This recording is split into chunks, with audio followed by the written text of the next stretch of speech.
When does a protest become a riot?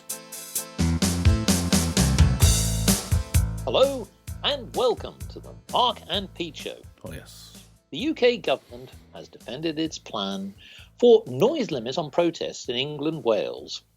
And it's basically saying that anything that could be deemed to be very disruptive could actually now go against law. That's assuming that the bill goes through.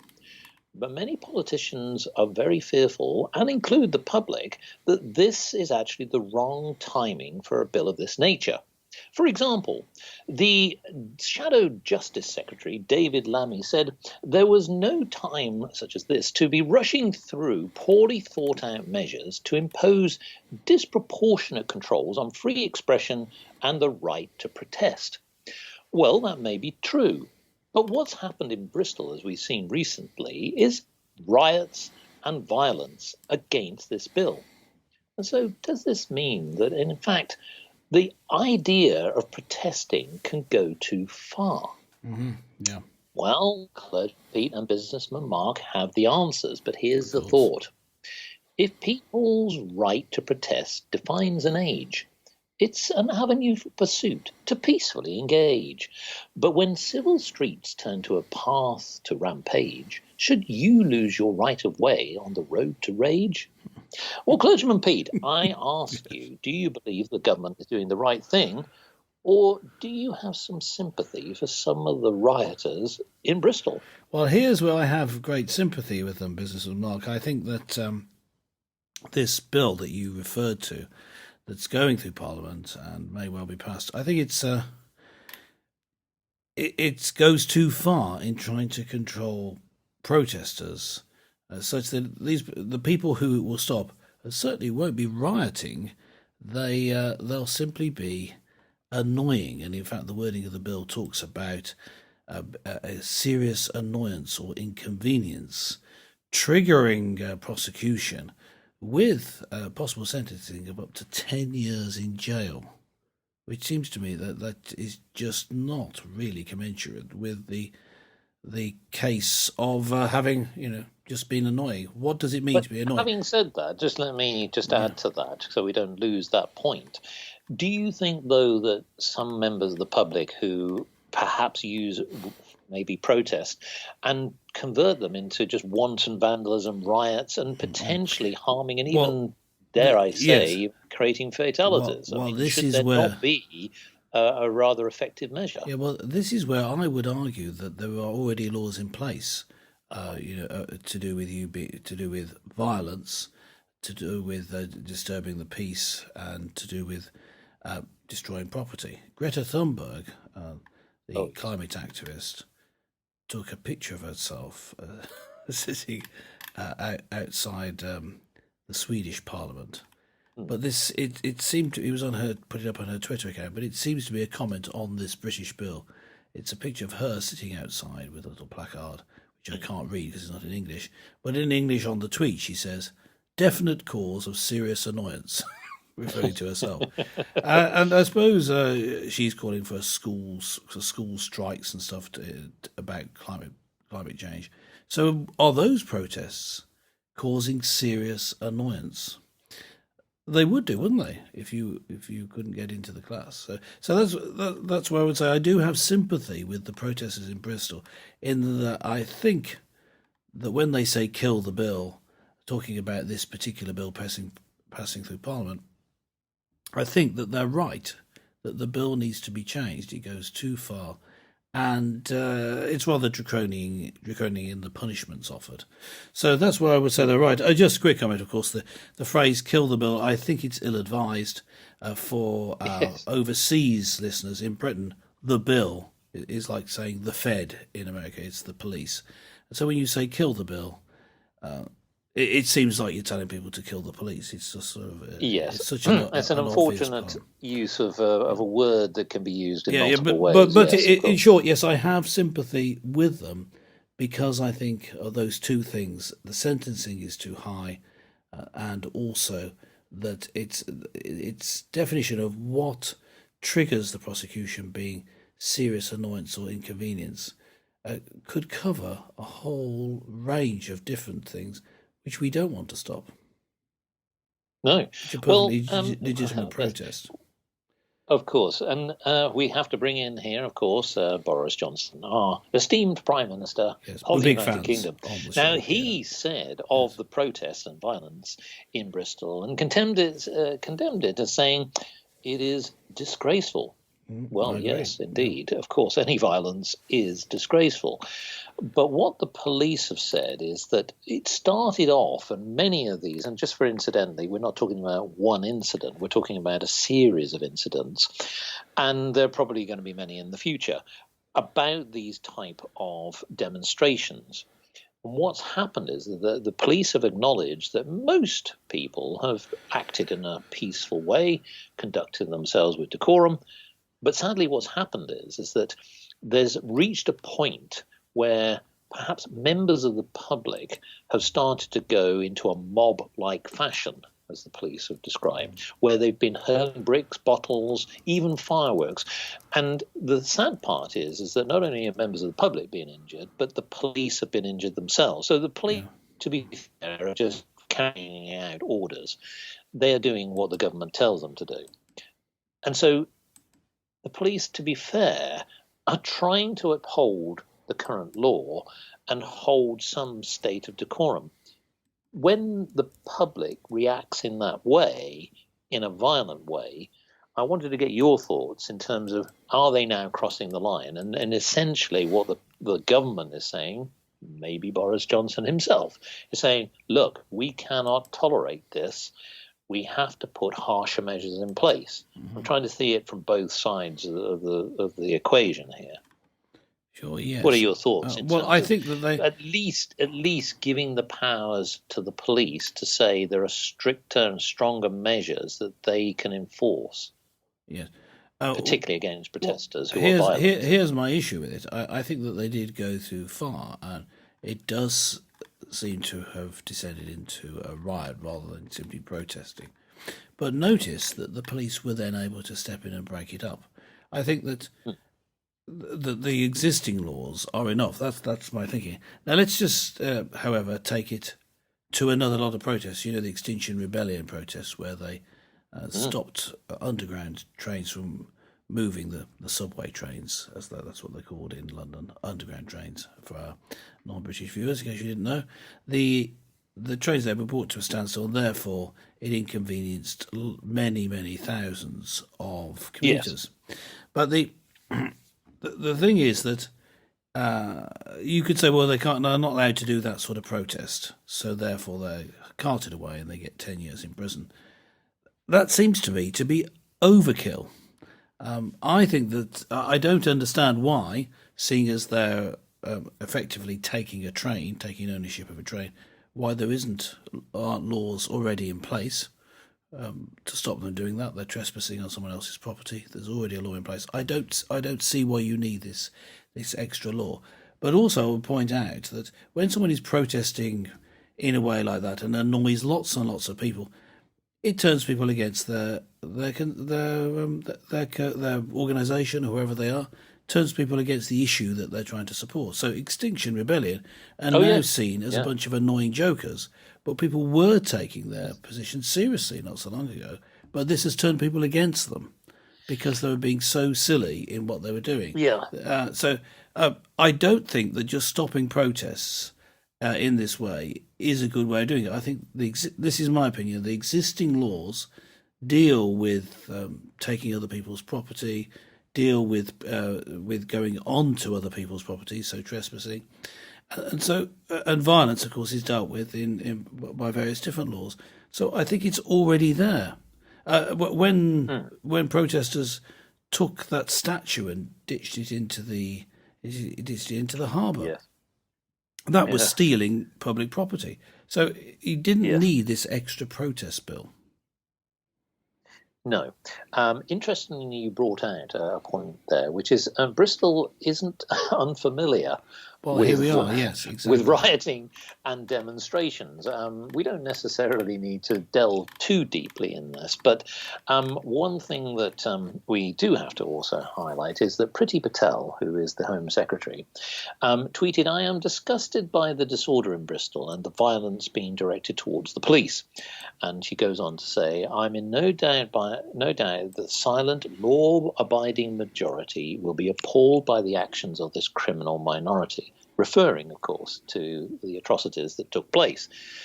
Now, we do have to put this into perspective. We're talking about a minority. So we're not saying that all people. I don't think we're saying that, are we? No. But the fact of the matter is that it does seem to happen quite frequently in Bristol. And in that in itself, maybe there is some point here that society, certainly in Britain, has quite a track record of allowing the scope for people to air their concerns and Yes. challenge basically authority, challenge in a democratic and justifiable way.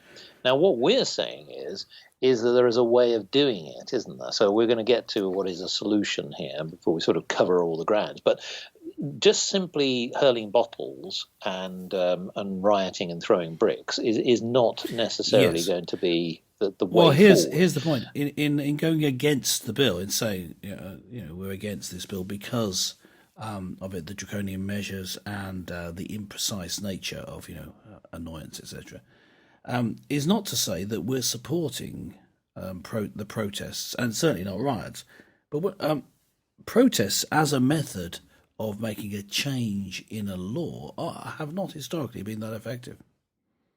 Exactly. And what's interesting is that you have to learn from the past. Because to your point, is that when a protest turns into a riot, it does distract from the real point of the cause. You've Yeah. already given one example. There are probably hundreds that we can call upon right the way back through basically the last 50 years. And we saw all those sort of things happening from the 1960s to the 70s, even the 80s, and many others that we can call upon. It seems that actually that is that just simply there's an infiltration of a group that just simply wants to have a riot, and effectively they've hijacked the protest? Well, And this there is a are danger. examples of that happening. But let's get to those who do riot because they still are against the cause. What we're saying is, why not hit them hard where it matters, which is at the ballot box, and Yeah, that's yes, surely that's where right. it really matters. Yes, I mean, take this. Well, let's take this particular example, which is a protest against a law that stops protests becoming riots by having a riot at the protest. Come on, guys, it isn't quite working. Now, if this is not controlled opposition, not crisis actors stirring things up, and in other words, if it's maybe not a fake protest altogether, but that the violence is fake. People have accused them of that. There is some evidence of it, just purely anecdotal though, so I can't confirm or deny that that's the case. But it does. We don't need that to say that it's going to be ineffective, because you lost control or someone stirred you up to lose control. You're making the opposite point, that the protests need more control. So obviously that's not working. The better way, yes, is to hit people at the ballot box and to get a political solution through the normal political channels. I mean, that's the only way, isn't it, Businessman Mark, to Yeah. effect Well, actual I was also change? going to take the other side for a politician who needs to think about this because, and this is where I actually think that this is just a personal view. So I would like to make that clear. But politicians, I think, need to listen to the forum of a protest. And what I mean by that is you want to hear the people. Now, I know there are other mechanisms. You can have meetings, you can look at lobbying, you can look at lots of other mechanisms, and they're all good, whether it be on one-to-one group sessions or many other forums. And politicians do that, and they can do that very effectively. And they take that feedback and bring that back to their party, and that gets filtered accordingly. But unfortunately, there are some situations like this one where, unfortunately, I think it sort of got out of control. And I would say that again, it is my opinion, I don't think that the politicians in government today have read the people very well. And similarly, I don't think that the people have read the politicians. And I think this is where it's gone wrong. This is a classic example where if you have the voice of the people who can at least get across their point with the ability to be able to hear the collective, and I think that what I would be doing in this situation is be asking the politicians, and this is a difficult one because we're under COVID-19, we're in a sort of a pseudo lockdown situation, and I think that the timing of this this potential bill is odd. So I would say politicians think about this and think about it from a practical perspective. Did this need to happen now? Was this something that needed to be done now in light of all the other things and perhaps the bigger issues? Do you think there's some issues where perhaps really the timing of all of this is just bad on all fronts? The timing is such that it does seem that I think the government wants to push this through. It seems they don't care about the timing; they just want it done, and that causes a little bit more concern. Yeah, I think that this, during the time when we're heading towards opening up from lockdowns, is not a good time to be with all the concerns and the frustrations of having been locked up for so long for some people, that it's a tinderbox and you're just stirring up trouble by bringing it in. Yeah. I think. Yeah. Now, the question might be, why would you want to do that anyway? Well, look at what this particular profile is putting forward. It includes a ban on using amplified speech near the House of Commons.